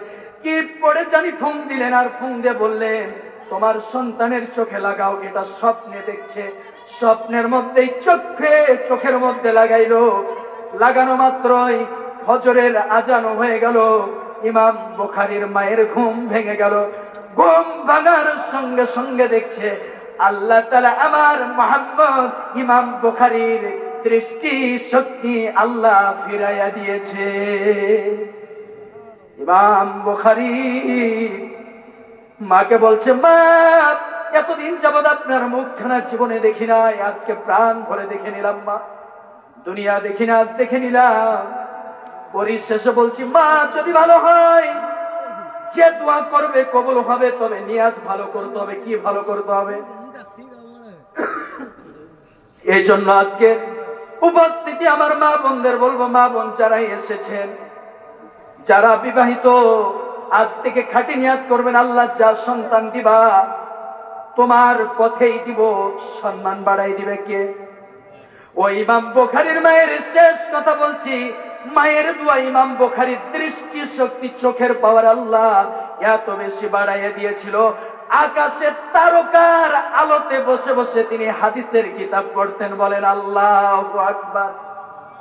আমরা চোখে যা দেখি এর 3 গুণ বেশি ইমাম বুখারী দেখতে পেতেন। দোয়া কার? এই জন্য পরিশেষে এ কথাই বলছি, মা যারা মা এসেছেন খাঁটি নিয়াত করেন। আজকে পরিবেশ দেখে জীবনে অনেক শান্তি পেলাম। ছোট্ট বাচ্চা 2 রাকাত নামাজে 60টি মাসআলা বলছে, জানাজার নামাজ পড়াচ্ছে।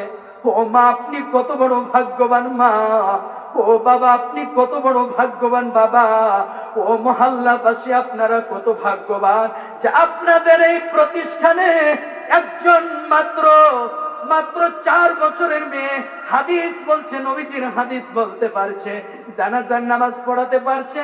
অথচ আমাদের মধ্যে অনেক আছে 60 বছর বয়স হয়ে গেছে, জানাজার দোয়া পারি না। কথা ঠিক কিনা? এই জন্য বলবো, পরিশেষে বলবো, ও মহল্লাবাসী আপনারা বড় ধন্য। ও মা যেই সন্তানগুলিকে এই মাদ্রাসায় দিয়েছেন আপনারা ধন্য। আপনাদের কলিজায় কি শান্তি লাগে না? আপনার সন্তান এতগুলো মানুষের সামনে আজকে 2 রাকাত নামাজে 60টি মাসআলা প্র্যাকটিক্যালে বলছে। আশা রাখে আগামী প্রজন্মে ভবিষ্যতে বড় বড় মাহফিলে আপনাদের সন্তানেরাই ইসলামকে সংরক্ষণ করে ধরে রাখবে। বলেন ঠিক কিনা? এই জন্য আশা করছি, আর কথা লম্বা করছি না, এই তিনি প্রতিষ্ঠান অগ্রগামী হয়ে যাক। আপনাদের সন্তানদের দিয়ে ইসলাম শিক্ষা দেন, কমপক্ষে নুরানি মাদ্রাসায় দিয়ে ক্লাস 3 পর্যন্ত পড়ার পরে ইঞ্জিনিয়ার করেন, ডাক্তার করেন, প্রফেসর করেন, ডক্টর করেন, যাই পারেন করেন। কিন্তু প্রথমে যে খাওয়া দিয়েছেন ওই খাওয়ার ঠেকুর উঠবে কি উঠবে না? কি বলে, উঠবে কি উঠবে না? এই ছেলেটা জীবনে নাস্তিক হবে না। আর আপনারা যারা বাপ মা যদি মাদ্রাসায় দেন, জীবনে আপনারা নির্যাতিত নির্যাতিত হবে।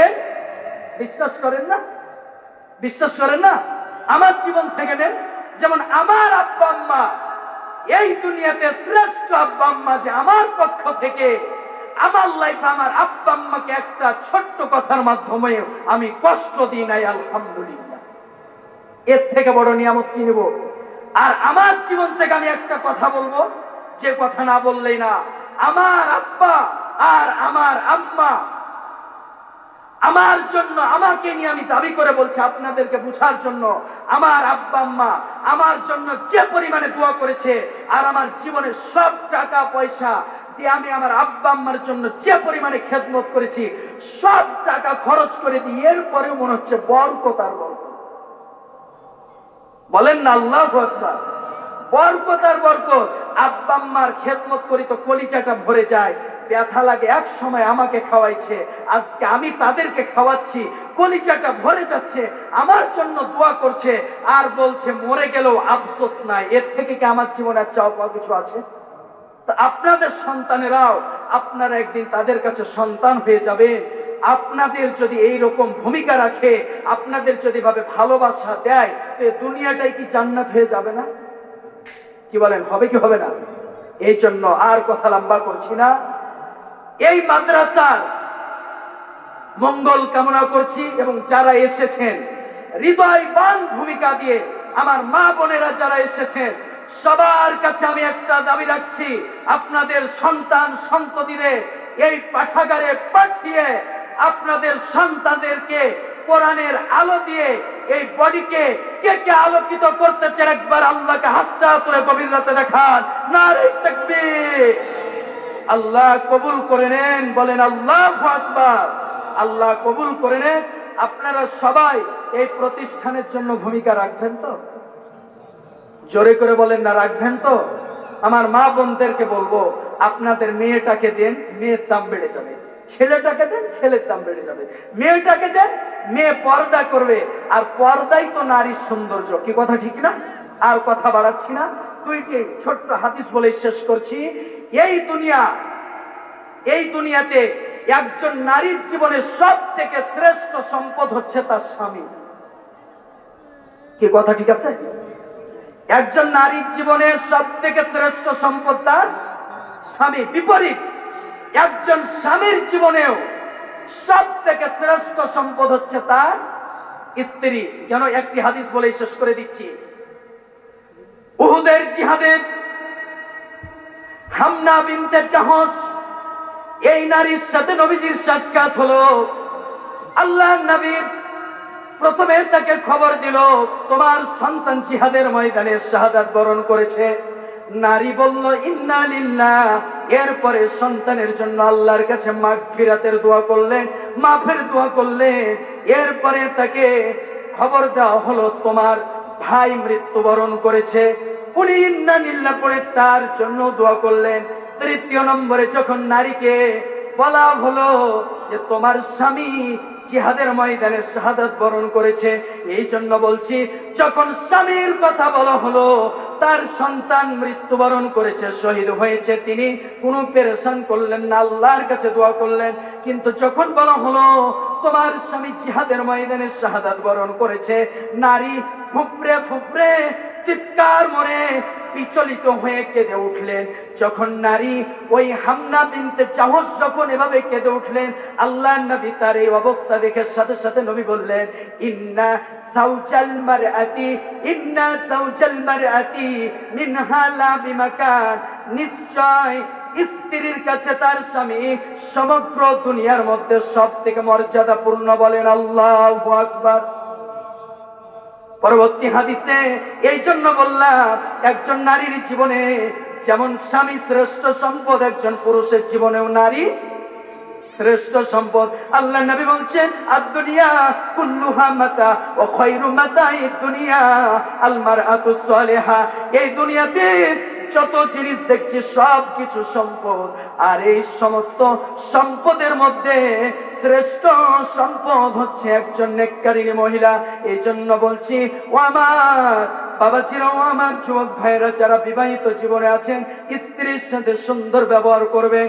তারা যদি কখনো রাগ করে আপনি চুপ থাকবেন, সুন্দর ব্যবহার দিবেন, কখনো তাদের গায়ে হাত তুলবেন না, কখনো তাদেরকে কষ্ট দিবেন না। কেন? একজন নারী, একজন মায়ের জাতি, একজন স্বামীকে কেন্দ্র করে পুরা বংশকে ছেড়ে শুধু স্বামীকে কেবলমাত্র আপন করে না। কথা ঠিক আছে না? এজন্য প্রত্যাশা রাখবো নারী আপনারা স্বামীর প্রতি সম্মান জানাবেন। আর স্বামীদেরকে শেষ কথা বলছি, আপনারা স্ত্রীদের প্রতি সম্মান জানাবেন, একে অপরে মহব্বত নিয়ে থাকবেন। দেখবেন সংসারে বরকত আর ভালোবাসা দিয়ে আল্লাহ জীবনটাকে কোন দিক দিয়ে পার করে দিবে আপনি বুঝেই পাবেন না। আর যদি খ্যাচ খ্যাচান, আপনাকে এমন খ্যাচ খ্যাচাইবে, পদ্মার ওপারে পাঠাইবে, ইলিশ মাছ খুঁজে পাবেন না। এই জন্য প্রত্যাশা রাখবো সকলে একে অপরের সাথে ভালো ব্যবহার। আল্লাহ পাক আমার মা বোনদেরকে সুস্থ রাখুক, যারা উপস্থিত হয়েছেন সকলকে আল্লাহ হেফাজত করুক, উপস্থিত সকলের হায়াতে বরকত দান করুক। বলেন আমিন। এই প্রতিষ্ঠানকে কেন্দ্র করে শেষ কথা বলছি, আল্লাহ পাক এই প্রতিষ্ঠানকে যাতে কিয়ামত পর্যন্ত কায়েমে জারি রাখেন। বলেন আমিন। আপনাদের সন্তানদেরকে প্রতিষ্ঠানে দিবেন, কেউ সন্তান দিবেন, সন্তান না থাকলে মেধা বুদ্ধি দিয়ে সাহায্য করবেন, অর্থ দিয়ে সাহায্য করবেন, যা সাহায্য করবে সব বাইতুল মালে আল্লাহর কাছে জমা থাকবে। কিয়ামতের দিন আল্লাহ পাকের প্রতিদানে আপনাকে আমাকে মাফ করে দিবে, কোনো সন্দেহ। এই জন্য আমরা এই প্রতিষ্ঠানের উপরে ভূমিকা রাখতে পারবো ইনশাআল্লাহ, এই প্রত্যাশা রাখছি। আর কথা না বাড়িয়ে এখানে আলোচনা শেষ করলাম। ওয়া আখিরু দাওয়ানা আলহামদুলিল্লাহ। আপনাদেরকে একটা আমি নাতে রাসূল শোনাইতে চাচ্ছি, শুনবেন? বিরক্ত হয়ে গেছে না? শুনবেন? কষ্ট হচ্ছে না? এটা বলেই শেষ। ওগো নবীর উম্মতেরা,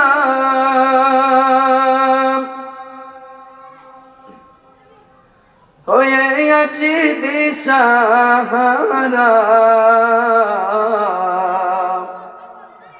ওগো নবীর উম্মতেরা, হয়ে আছি দিশাহারা। কোরআন হাদিস ছেড়ে চলো যখন যাহা চাই মনে, নবী বিনে কে তরাবে পুলসিরাত মিজানে, নবী বিনে কে তরাবে পুলসিরাত মিজানে। চলো চলো চলো মুমিন চলো নবীর সন্ধানে, নবী বিনে কে তরাবে পুলসিরাত মিজানে, নবী বিনে কে তরাবে পুলসিরাত মিজানে। ওগো নবীর উম্মতেরা হয়ে আছি দিশাহারা, ওগো নবীর উম্মতেরা হয়ে আছি দিশাহারা। কোরআন হাদিস ছেড়ে চলো যখন যাহা চাই মনে, নবী বিনে কে তরাবে পুলসিরাত মিজানে, নবী বিনে কে তরাবে পুলসিরাত মিজানে। এমন তুমি নবী আমার, পিতা মাতা নাই যে তাহার, এমন তুমি নবী আমার, পিতা মাতা নাই যে তাহার। তারপরে ও কত মারা মারলো তাকে দুশ্মনে, নবী বিনে কে তরাবে পুলসিরাত মিজানে, নবী বিনে কে তরাবে পুলসিরাত মিজানে। চলো চলো চলো মুমিন চলো নবীর সন্ধানে, নবী বিনে কে তরাবে পুলসিরাত মিজানে, নবী বিনে কে তরাবে পুলসিরাত মিজানে। নবী আমার জীবন ভরে দিনের লাগি কষ্ট করে, নবী আমার জীবন ভরে দিনের লাগি কষ্ট করে। তারপরে ও কত মারা মারলো তাকে দুশ্মনে, নবী বিনে কে তরাবে পুলসিরাত মিজানে, নবী বিনে কে তরাবে পুলসিরাত মিজানে। চলো চলো চলো মুমিন চলো নবীর সন্ধানে, নবী বিনে কে তরাবে পুলসিরাত মিজানে, নবী বিনে কে তরাবে পুলসিরাত মিজানে। ওগো নবীর উম্মতেরা হয়ে আছে দিশাহারা, ওগো নবীর উম্মতেরা হয়ে আছে দিশাহারা।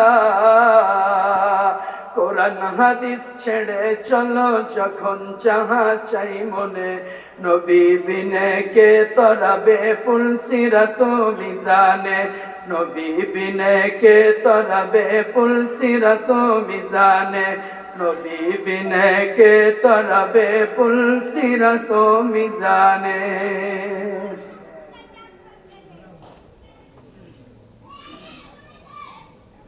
দোয়া হয়ে যাক নাকি?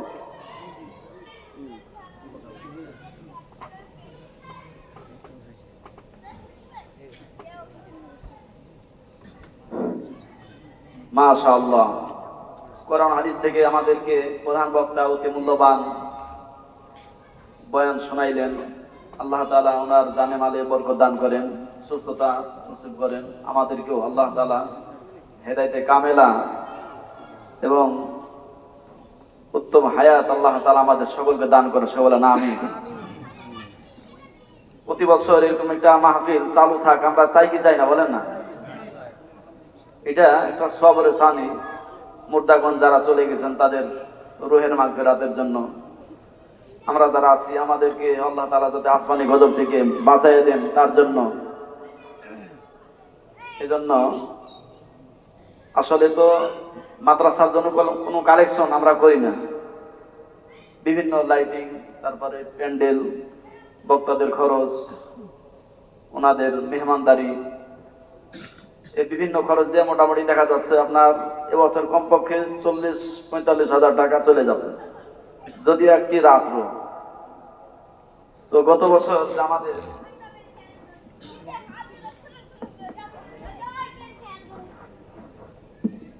বিগত 2 বছর আমরা বক্তাদের টাকা না দিলে বললে চলে আর কি, তবে এবছর ওনাদেরকে কিছু অবশ্যই দেওয়া লাগবে। তো গত বছর যে আয় ব্যয় হয়েছিল আমি একটু সংক্ষিপ্ত আপনাদের জানাইতে চাচ্ছি। গ্রাম থেকে আদায় হয়েছিল 3,300 টাকা, তাফসির থেকে আদায় হয়েছিল 7,420 টাকা, চাউল বাবদ 4,000 টাকা। আর গত 2022 সালে মাহফিল করার পরে অতিরিক্ত ছিল 26,914 টাকা। মোট আয় 41,634 টাকা। আর আমাদের ব্যয় হয়েছিল ফল বাবদ, মাংস বাবদ, মুদি বাবদ, ব্যানার বাবদ, বক্তা সামথিং একেবারে অল্প, ডেকোরেশন, মাইক, এগুলো মোট খরচ হয়েছিল আপনার 26,104 টাকা। তো এক নজরে যেটা আয় ও ব্যয়, মোট আয় হয়েছিল 41,634 টাকা, মোট ব্যয় হয়েছিল 26,104 টাকা। গত বছর মাহফিল করার পরে অতিরিক্ত ছিল আমাদের 15,330 টাকা। আর এবার আমাদের মাহফিল থেকেই আল্লাহর রহমতে ছোট্ট একটা কালেকশন, তার মধ্য দিয়ে